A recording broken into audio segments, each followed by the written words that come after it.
with Sawyer.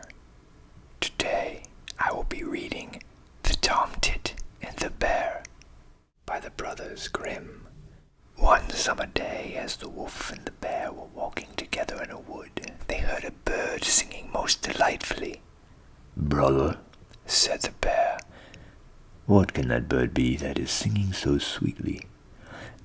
"Oh," said the wolf, "that is His Majesty, the King of the Birds. We must take care to show him all possible respect." Now I should tell you that this bird was, after all, no other than the Tomtit. "If that is the case," said the bear, "I should like to see the royal palace. So pray, come along and show it to me." "Gently, my friend," said the wolf. "We cannot see it just yet. We must wait till the queen comes home."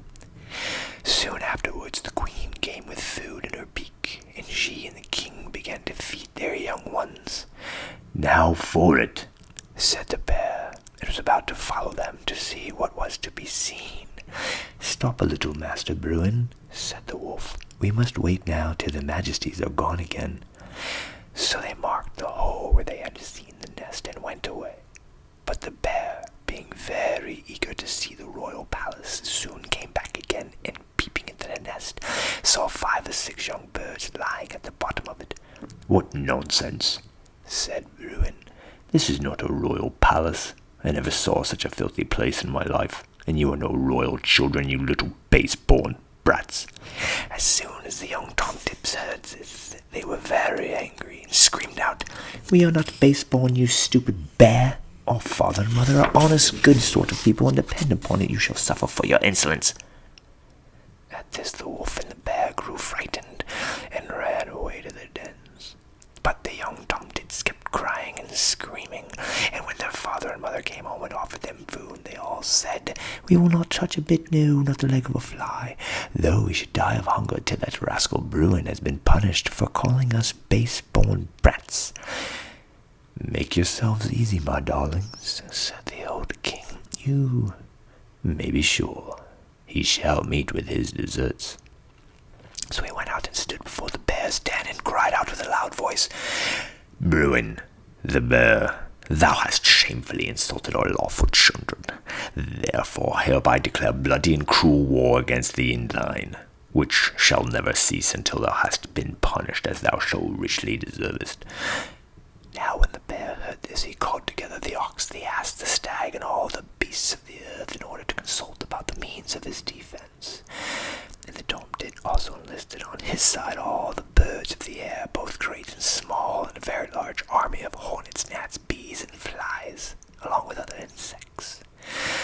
As the time approached when the war was to begin, the Tomtit sent out spies to who was the commander-in-chief of the enemy's forces.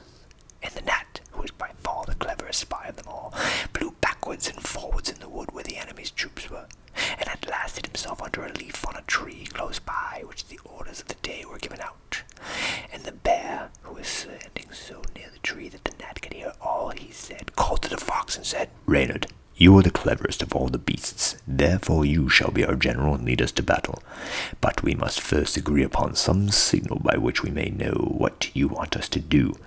"Behold," said the fox, "I have a fine long bushy tail, which is very like a plume of red feathers, and gives me a very warlike air. Now remember, when you see me raise up my tail, you may be sure that the battle is won, and you have then nothing to do but to rush down upon the enemy with all your force. On the other hand, if I drop my tail, the day is lost, and you must run away as fast as you can."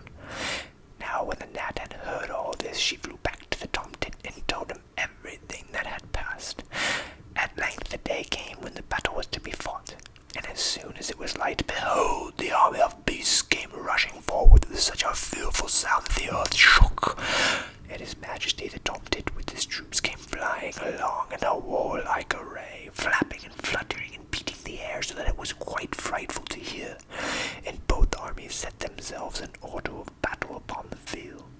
Now the Tomtit gave orders to a troop of hornets that at the first onset they should march straight towards Captain Reynard, and fixing themselves about his tail should sting him with a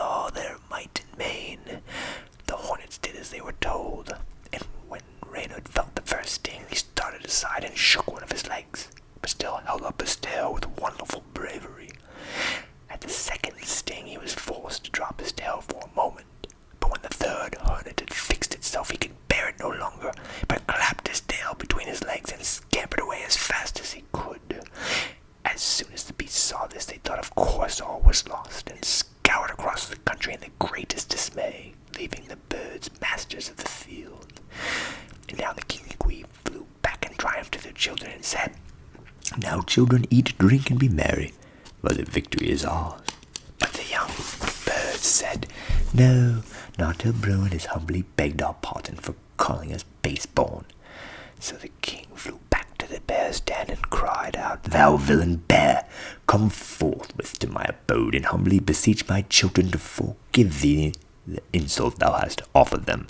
For if thou wilt not do this, every bone in thy wretched body shall be broken to pieces. So the bear was forced to crawl out of his den very sulkily and do what the king bade him.